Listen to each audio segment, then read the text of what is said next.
Assalamualaikum warahmatullahi wabarakatuh. Alhamdulillahirabbil alamin. Qala Allahu ta'ala fi kitabihil karim. A'udzubillahi minasyaitonir rajim. Bismillahirrahmanirrahim. Wa ma khalaqnas samaa'a wal arda wa ma bainahuma la'ibin. Wassalatu wassalamu ala nabiyyina Muhammadin wa ala alihi wa ashabihi wa ummatihi ajmain. Sahabat sekalian, alhamdulillah kita bersyukur berjumpa lagi di dalam program Islam Futuristik episode yang ke-58. Hari ini kita akan melanjutkan kajian kita tentang Adam, karena masih menyisakan sejumlah misteri dan kemudian masih menjadi kajian atau pertanyaan-pertanyaan yang perlu diklarifikasi, ya, sangat menarik di dalam forum kita. Masih ada sejumlah pertanyaan tentang Adam itu terkait dengan apa yang kita kaji sebelumnya. Sahabat sekalian, hari ini kita akan fokus kepada peristiwa-peristiwa yang ada di dalam surga.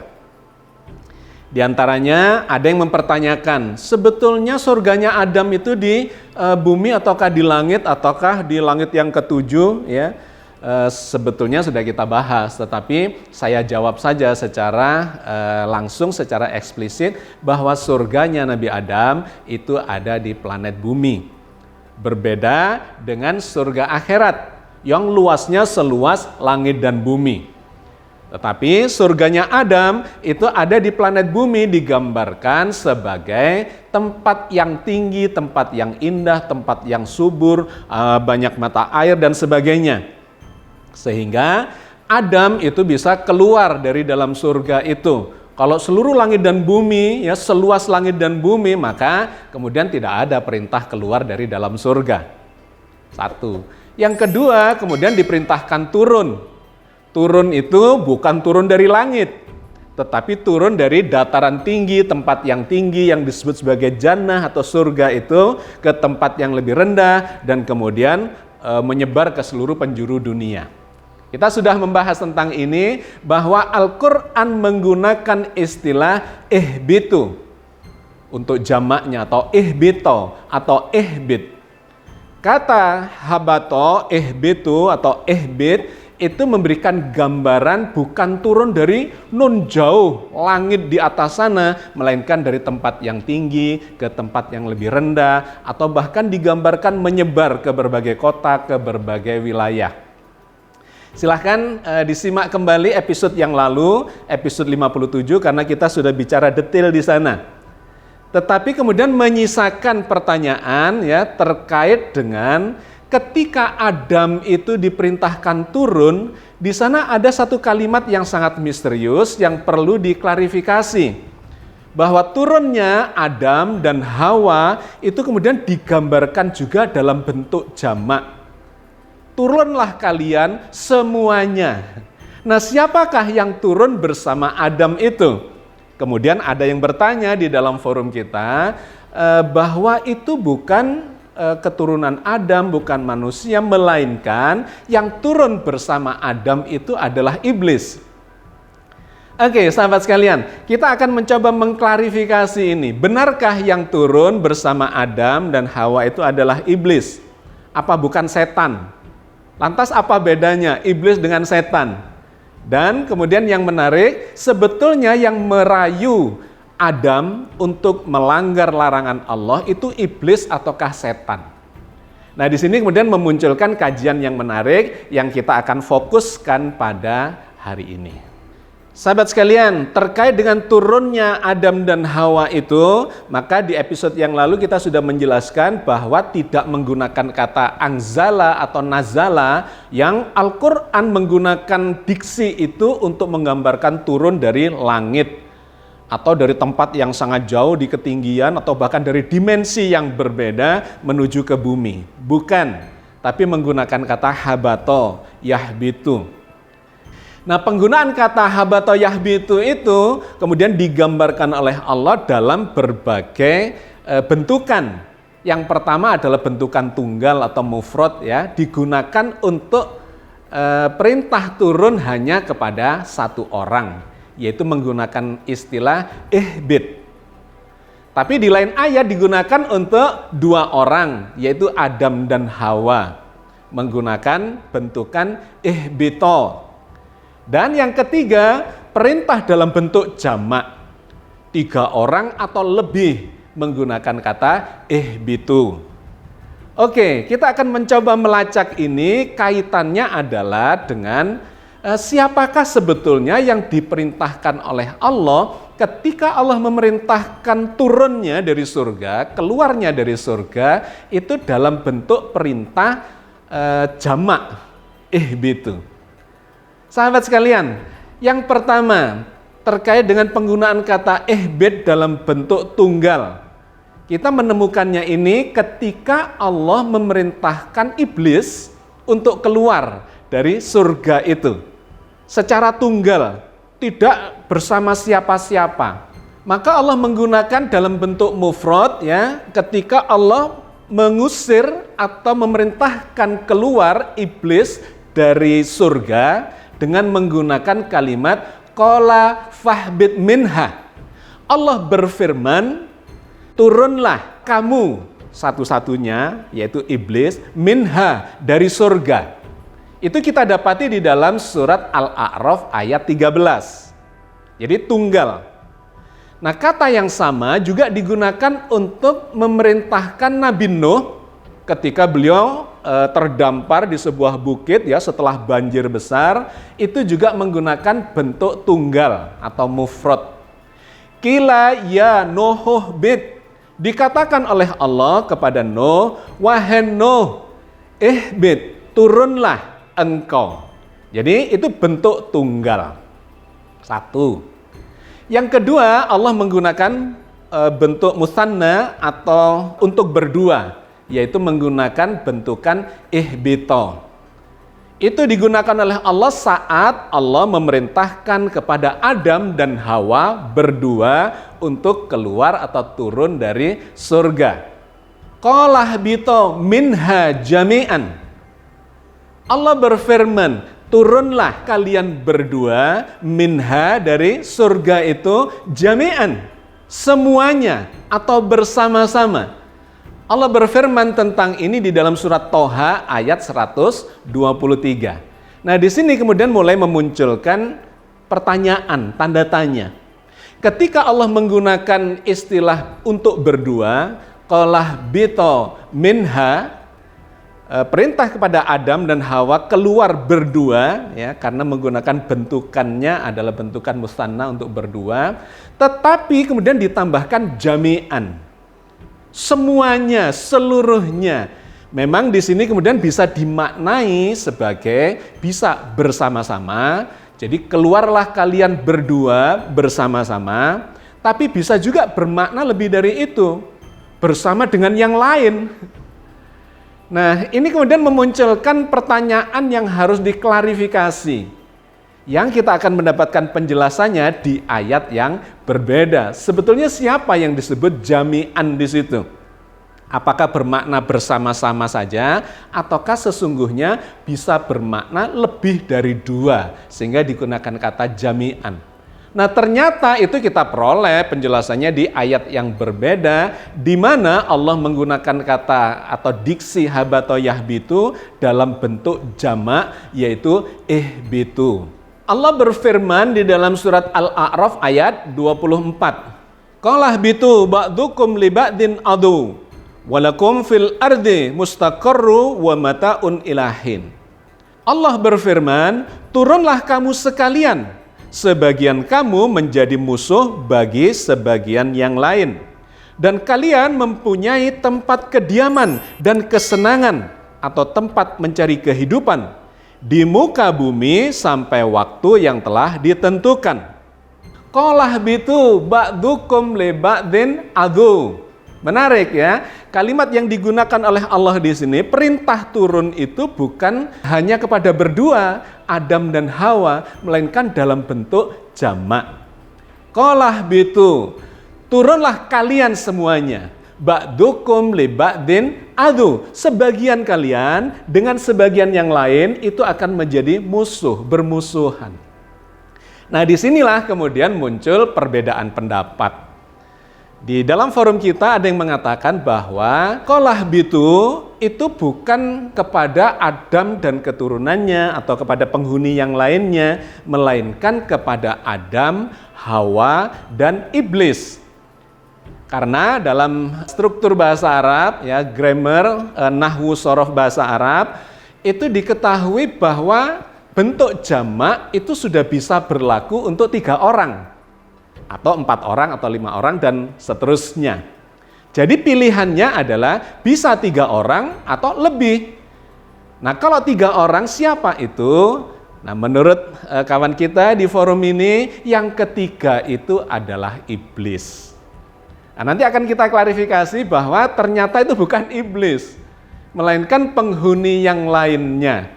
Kenapa bisa begitu? Ternyata kalau kita lihat di dalam sejumlah ayat yang berbeda, sesungguhnya turunnya iblis dengan turunnya Adam dan Hawa itu di waktu yang berbeda, tidak bersamaan. Lebih dulu iblis yang turun dari surga, barulah kemudian nanti Adam dan Hawa itu memasuki surga, dan sekian waktu kemudian barulah diperintahkan untuk turun. Di mana informasi itu kita bisa peroleh? Difirmankan Allah dalam rentetan ayat di dalam surat Al-A'raf. Allah berfirman di dalam surat Al-A'raf ayat 13 sampai 20. Saya tidak bacakan teks Arabiknya karena kita akan bicara banyak ayat. Untuk menghemat durasi, saya langsung bacakan teks terjemahannya. Sedangkan Arabiknya Anda bisa cek langsung, ya, cross check, nanti silakan dilihat di komputer Anda atau di handphone Anda atau di Quran Anda. Allah berfirman di dalam surat Al-A'raf ayat 13 sampai 20 menceritakan tentang kronologisnya turunnya iblis dan turunnya Adam itu, bahwa mereka tidak bersamaan turunnya. Allah berfirman, "Turunlah kamu iblis dari surga itu, karena kamu tidak sepatutnya menyombongkan diri di dalamnya. Maka keluarlah, sesungguhnya kamu termasuk orang-orang yang hina." Iblis menjawab, "Beri tangguhlah saya sampai waktu mereka dibangkitkan." Allah berfirman, "Sesungguhnya kamu termasuk mereka yang diberi tangguh atau kesempatan." Iblis menjawab, "Karena engkau telah menghukum saya tersesat, saya benar-benar akan menghalang-halangi mereka dari jalan engkau yang lurus. Kemudian saya akan mendatangi mereka dari muka dan dari belakang mereka, dari kanan dan dari kiri mereka. Dan engkau tidak akan mendapati kebanyakan mereka bersyukur kepadamu." Allah berfirman, "Keluarlah kamu dari surga itu sebagai orang yang terhina lagi terusir. Sesungguhnya barang siapa di antara mereka mengikuti kamu, benar-benar aku akan mengisi neraka jahanam dengan kamu semuanya." Kemudian Allah berfirman, "Hei Adam, bertempat tinggallah kamu dan istrimu di surga, serta makanlah olehmu berdua di mana saja yang kamu sukai. Dan janganlah kamu berdua mendekati pohon ini, lalu menjadikan kamu berdua termasuk orang-orang yang zalim." Maka syaitan membisikkan pikiran jahat kepada keduanya untuk menampakkan kepada keduanya apa yang tertutup dari mereka, yaitu auratnya. Dan syaitan berkata, "Tuhan kamu tidak melarangmu mendekati pohon ini, melainkan supaya kamu berdua tidak menjadi malaikat atau tidak menjadi orang-orang yang kekal." Rentetan ayat di dalam surat Al-A'raf ayat 13 sampai 20 ini sangat menarik. Karena menceritakan kepada kita runtutan, ya, kisah bagaimana iblis dan Adam itu kemudian akhirnya dikeluarkan dari dalam surga. Ada beberapa poin di situ yang kita baca, ya, dari rentetan ayat ini. Yang pertama, bahwa iblis itu kemudian diperintahkan turun keluar dari surga karena membangkang Allah. Dan kemudian dia berjanji untuk menyesatkan manusia, Adam, Hawa, dan seluruh keturunannya. Dia mengambil posisi sebagai musuh dan minta kepada Allah untuk diberi kesempatan. Dan Allah memberikan janji, iya engkau diberi kesempatan sampai berakhirnya dunia ini atau sampai terjadinya hari kiamat atau hari dibangkitkannya mereka. Bahwa iblis itu sebagai musuh dari Adam dan keturunannya, iya. Kemudian setelah itu, yang kedua, barulah Allah berkata kepada Adam dan Hawa, silahkan menempati surga. Jadi Adam dan Hawa menempati surga itu setelah iblis diusir dari surga itu. Tidak bersamaan mereka. Ini yang kedua. Jadi salah persepsi kalau kemudian kita mengatakan nanti yang diusir itu adalah dua-duanya atau bersamaan antara Adam dan Hawa dan iblis. Diperintahkan turun bersama-sama. Tidak, iblisnya sudah diusir duluan. Dan pasti tidak masuk kembali karena sudah diusir, disuruh keluar, disuruh pergi. Kemudian barulah Adam diperintahkan menempati surga itu. Setelah iblisnya tidak ada di situ. Nah kemudian menarik, di ayat berikutnya diceritakan bahwa Adam dan Hawa kemudian dirayu oleh setan. Nah di sini memunculkan pertanyaan, setan ini sesungguhnya siapa? Di dalam forum kita ada yang berpendapat bahwa setan itu ya iblis itu.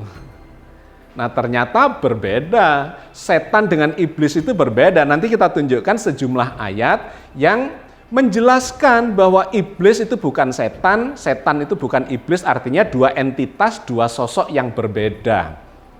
Sahabat sekalian, yang mengganggu, merayu, menggoda Adam sampai dia melanggar larangan Allah itu bukan iblis, tetapi setan. Nah, diceritakanlah di situ setan merayunya, kemudian mengatakanlah kamu makan saja ini dan seterusnya ya.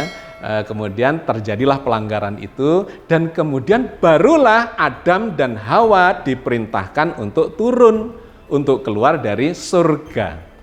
Jadi rentetan ayat ini memberikan gambaran kepada kita bahwa perintah turun, perintah keluar dari dalam surga itu bukan bersamaan antara iblis dengan Adam dan Hawa, bukan. Meskipun kawan kita di dalam forum ini kemudian mengatakan bahwa iblis dan setan itu identik dengan berargumentasi menggunakan surat Toha ayat 116 dan 117 yang bunyinya begini. Dan ingatlah ketika kami berfirman kepada para malaikat, sujudlah kamu kepada Adam. Lalu mereka pun bersujud kecuali iblis. Dia menolak. Kemudian kami berfirman, wahai Adam, sungguh ini iblis adalah musuh bagimu dan bagi istrimu. Maka sekali-kali jangan sampai dia mengeluarkan kamu berdua dari surga, nanti kamu celaka. Ayat ini menggambarkan tentang penolakan iblis ketika diperintahkan oleh Allah untuk bersujud kepada Adam. Dan kemudian Allah mengatakan bahwa hati-hati, iblis ini adalah musuh bagimu. Jangan sampai dia berhasil menyesatkanmu, diantaranya secara eksplisit digambarkan mengeluarkanmu dari dalam surga.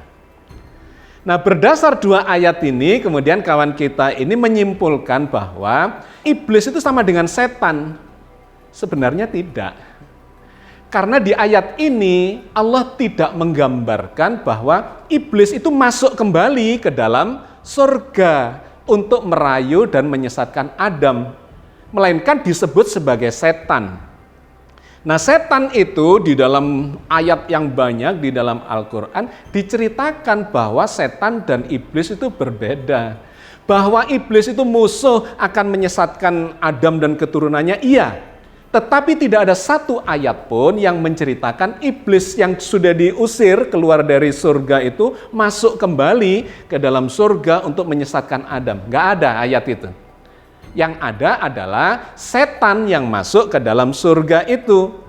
Atau berada di dalam surga itu bersama dengan Adam dan Hawa dan kemudian berhasil merayunya dan menyesatkannya sehingga melanggar larangan itu.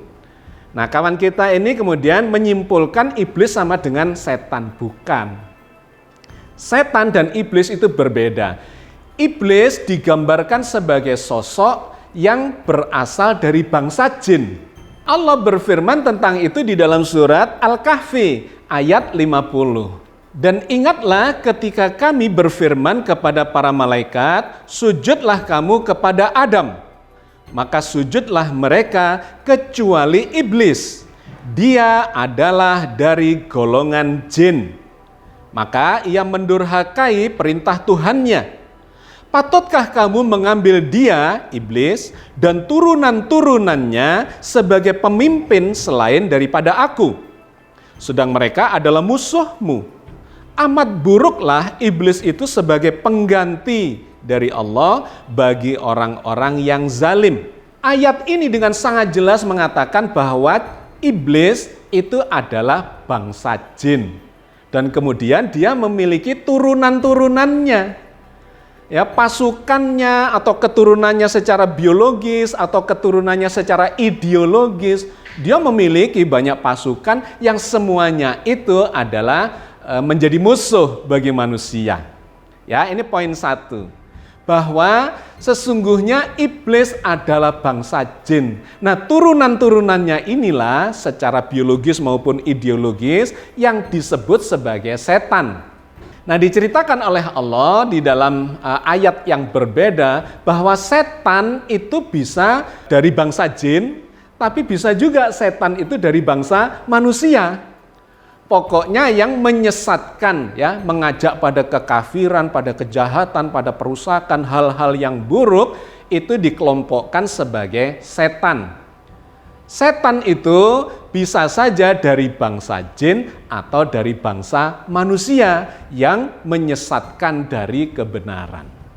Allah berfirman tentang itu di dalam surat Al-An'am ayat 112. Dan demikianlah kami jadikan bagi tiap-tiap nabi itu musuh, yaitu setan-setan dari jenis manusia dan setan-setan dari jenis jin. Sebagian mereka membisikkan kepada sebagian yang lain perkataan-perkataan yang indah untuk menipu manusia. Jikalau Tuhanmu menghendaki, niscaya mereka tidak akan mengerjakannya. Maka tinggalkanlah mereka dan apa yang mereka ada-adakan.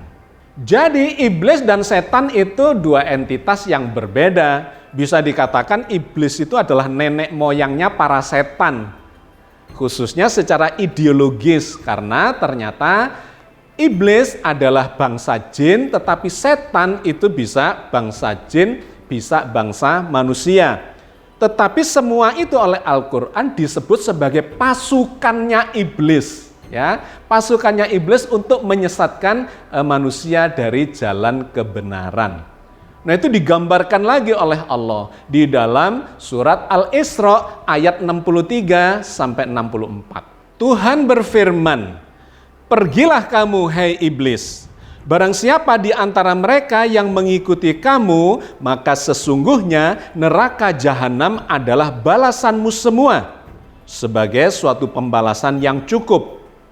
Dan hasunglah siapa saja yang kamu sanggupi di antara mereka dengan ajakanmu. Dan kerahkanlah terhadap mereka pasukan berkuda dan pasukanmu yang berjalan kaki, dan berserikatlah dengan mereka pada harta dan anak-anaknya, dan beri janjilah mereka. Dan tidak ada yang dijanjikan oleh setan kepada mereka melainkan tipuan belaka." Jadi sangat gamblang Al-Quran bercerita tentang siapa itu iblis dan siapa itu setan. Dua entitas yang berbeda. Karena itu tidak bisa disimpulkan bahwa iblislah yang masuk ke dalam surga untuk merayu Adam dan Hawa itu. Bukan. Kalimatnya sangat eksplisit. Bukan iblis, melainkan setan yang menyesatkan Adam dan Hawa sehingga melanggar larangan Allah. Oke, sahabat sekalian.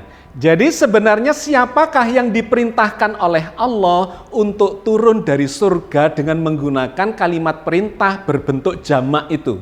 Ihbitu minha. Keluarlah kalian semuanya dari dalam surga, ditambahi lagi jami'an. Ya. Itu bisa kita baca, salah satunya ada di dalam rentetan surat Al-A'raf ayat 23 sampai 26. Keduanya, Adam dan Hawa berkata, "Ya Tuhan kami telah menganiaya diri kami sendiri. Dan jika Engkau tidak mengampuni kami dan memberi rahmat kepada kami, niscaya pastilah kami termasuk orang-orang yang merugi." Allah berfirman, "Turunlah kamu semuanya. Sebagian kalian menjadi musuh bagi sebagian yang lain. Dan kalian mempunyai tempat kediaman dan kesenangan, tempat mencari kehidupan di muka bumi, sampai waktu yang telah ditentukan." Allah berfirman, "Di bumi itu kalian hidup, dan di bumi itu kalian mati, dan dari bumi itu pula kalian akan dibangkitkan. Hei anak keturunan Adam, sesungguhnya kami telah menurunkan kepadamu pakaian untuk menutup auratmu, dan pakaian indah untuk perhiasan. Dan pakaian takwa itulah yang paling baik. Yang demikian itu adalah sebagian dari tanda-tanda kekuasaan Allah. Mudah-mudahan mereka selalu ingat." Dengan sangat gamblang, rentetan ayat ini menggambarkan siapa yang diperintahkan turun bersama Adam itu. Dimulai dari pengakuan Adam berdua, bahwa kami ini menzalimi diri kami sendiri. Berdua. Tetapi setelah itu, kemudian Allah mengatakan, "Keluarlah kalian semuanya dari dalam surga itu." Apakah bersama iblis? Tentu saja bukan. Sudah kita sampaikan di depan, iblis sudah keluar duluan. Karena yang mengganggu itu adalah setan. Nah, di sini diperintahkan kepada Adam untuk turun bersama-sama dengan penghuni yang lainnya. Siapa itu? Nah, digambarkan di ayat berikutnya bahwa mereka itu adalah keturunan Adam.